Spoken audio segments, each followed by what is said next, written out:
So, I guess the obvious question you're all having right now is, why am I dressed like a lumberjack? Well, the answer is pretty obvious. You should mind your own business. Okay? Especially since we have a new episode of the Clone Wars to review, so let's talk about it.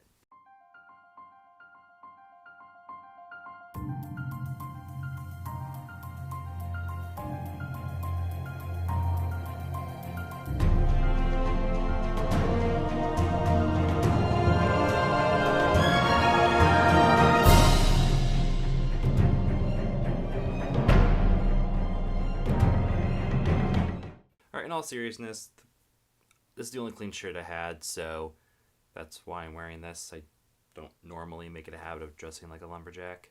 Although with the whole coronavirus spread, I've been stuck in my house for the past week, so I might need to start going out and getting some firewood, trying to survive the best we can in these dark times.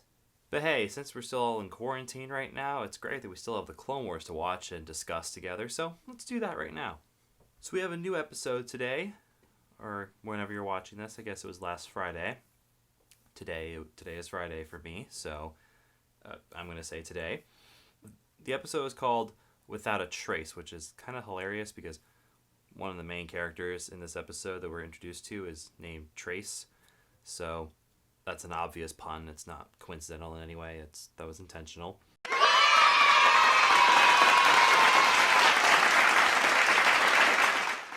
Basically, the episode sort of starts off right with Ahsoka Tano and what she's been up to since she left the Jedi Order back in Season 5. For those who don't remember, if you're watching a Clone Wars review and you're at all familiar with the Clone Wars, I don't know how you don't remember Ahsoka's leaving of the Jedi Order, but just for the 1% of you that might not remember, Ahsoka, during the final episodes of Season 5, was framed for murder by her best friend, and when she was brought back into the Jedi Order, she left because none of the other Jedi believed her when she said she was innocent, and they cast her out without really looking too in-depth in the case. Well, except for Anakin. And because the Jedi didn't trust her, she's now kind of lost trust with the Jedi Order, and that's why she left. So now she's on her own, she doesn't have the backing of the Jedi Order, and she's now living in the lower levels of Coruscant.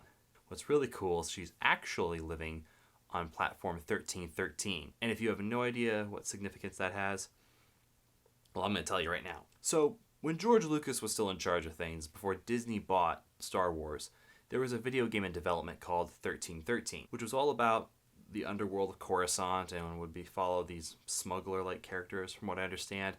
There was some footage leaked back in the day. Well, maybe not leaked. I think it was released as like a teaser of the development of that game, but it never got finished and never got released. And this was a big Star Wars game that a lot of people were looking forward to, and we never really got to see platform 1313, which is, if you don't know, Coruscant's under cities are separated by platforms. So actually in that episode where Ahsoka was running from the Jedi Order when she was framed for murder, she was on like a level 1312, and then there was another part where she was on level 1314. So they kept dancing around 1313. We never actually got to see that platform and that location in Star Wars before until now, because this whole arc is going to be taking place on 1313. This episode starts off with Ahsoka flying around on her little motorcycle hover thing, driving through the sky, but of course, because she barely has any credits, it's a trash heap and just dies on her in the middle of the air, and we get this little action scene of her trying to outmaneuver cars as she's crashing down into platform 1313, and just so happens to luckily land on the platform of a mechanic shop. That was lucky! Where she meets a girl named Trace, who offers her to help her fix her bike, even though Ahsoka knows how to fix bikes on her own. She learned under Anakin Skywalker how to be a mechanic, but she still offers her help for some money, because, this is the lower levels of Coruscant and nothing's free down there, because it's full of a bunch of people just trying to survive. Though while they're working on the bike, some goons come into the shop looking for Trace's sister, because she owes them money. And they're like, well, if she's not around to pay it, looks like we're going to have you pay it. And they get into a fist fight. Trace tells Ahsoka, no, let me handle it, but realizes she can't handle it, and so asks Ahsoka for help, and Ahsoka beats the crap out of all of them because she's a trained Jedi Knight.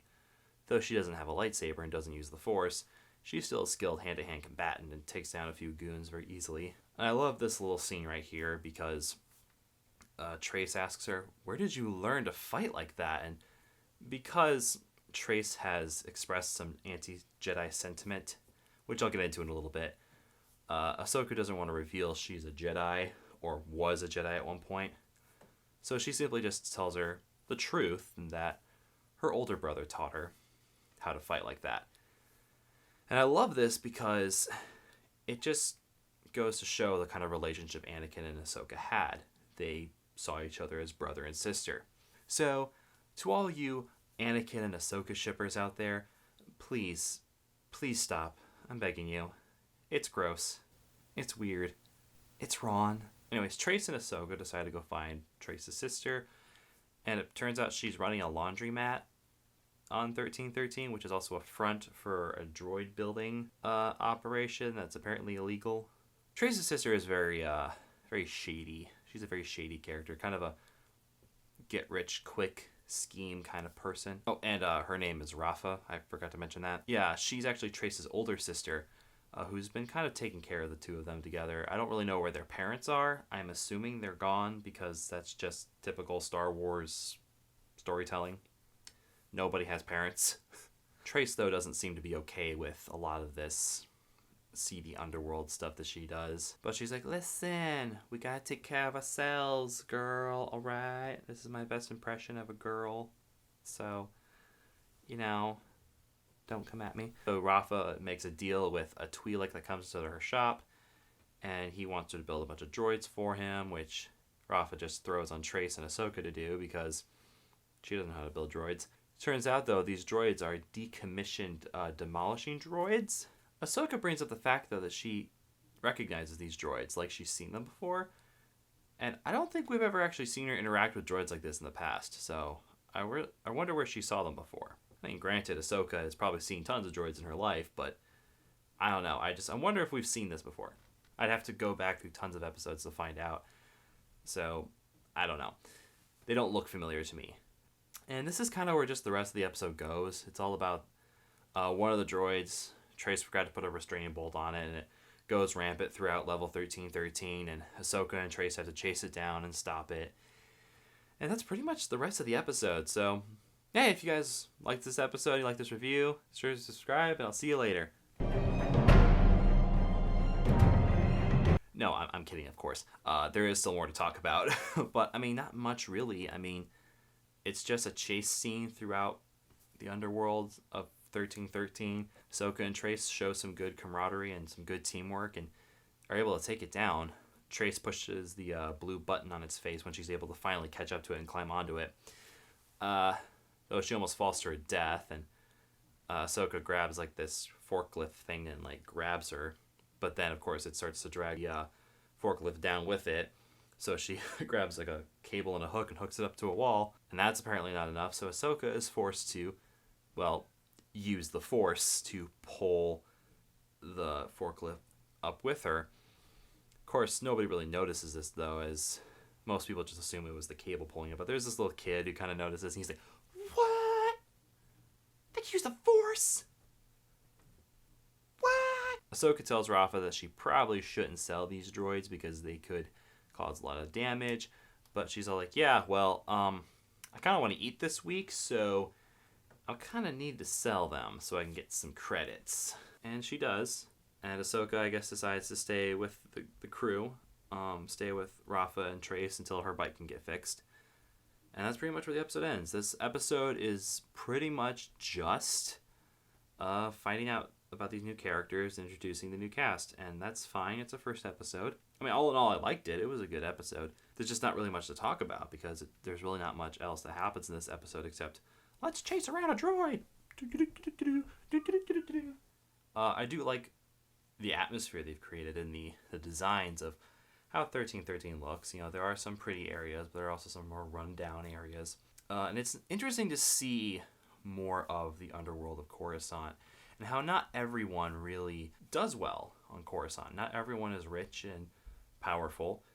No, not everyone lives up in the upper areas. There are a lot of poor and downtrodden people that live in the dark areas. And this is kind of going into what I was talking about earlier about Trace having some anti-Jedi sentiment. She believes that the Jedi are responsible for the war, and because of the war, they've all forgotten about the people in the Undercity, and she doesn't really see them as the heroes that everyone thinks they are.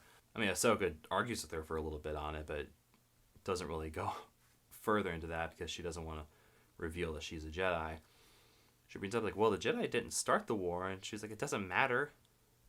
Trace is like, I mean, they're still out there not taking care of us, and you can kind of understand where she's coming from, but obviously she doesn't really see the big picture. And you really can't blame her. I mean, when her life is pretty much surrounded with trying to figure out how she's going to put food on the table the next day or the day after that, and when she's just constantly in survival mode, I mean, she really doesn't have the time to think about, would I prefer if the Republic was in charge or the Separatists? Because either way, no matter what happens, she's still going to be in the same position she's in now. And this is a very interesting perspective to see in the Star Wars universe. I mean, we're constantly following the Jedi and the Sith and the clones and all of them, but we don't really get to see much of the common everyday person and what they'd have to deal with during the time of the war. So it's really nice to be able to see that perspective. I'm interested to see how or if her opinion might change, if or when she finds out that Ahsoka was once a Jedi or a part of the Jedi Order. But yeah, those are pretty much my thoughts on this episode. What did you guys think of this episode? Let me know in the comments down below. And it would really help me out if you just, went down there and absolutely destroyed the subscribe bar, or, just clicked it gently. I mean, you can do whatever you want with it. I mean, I don't know why everyone has to be so violent with the subscribe bar these days. I feel like it's just a trend where everyone has to be like, smash it, punch it, assault it in every way, shape, or form. And you could just lightly tap the subscribe bar if you want to. I don't care. We don't want to break it. But while you're hitting the subscribe button, as gently as you want, or as tough and violent as you want, maybe also hit the notification bell, because that will notify you for any new videos I upload, because subscribing really doesn't mean anything anymore. It just is just a subscription thing, I guess. I don't understand it myself. I don't get it. But if you want to be notified to my new videos, hit that notification bell. And hey, if you really like this video, maybe hit the like button as well. It really helps out my channel. It's alright though if you don't want to. I'll just, cry in a corner and be really sad if you don't like this video at all. Well, since I'm a lumberjack now, I guess I should go out and chop some wood. So I'll see you guys later. As always, though, have a good one.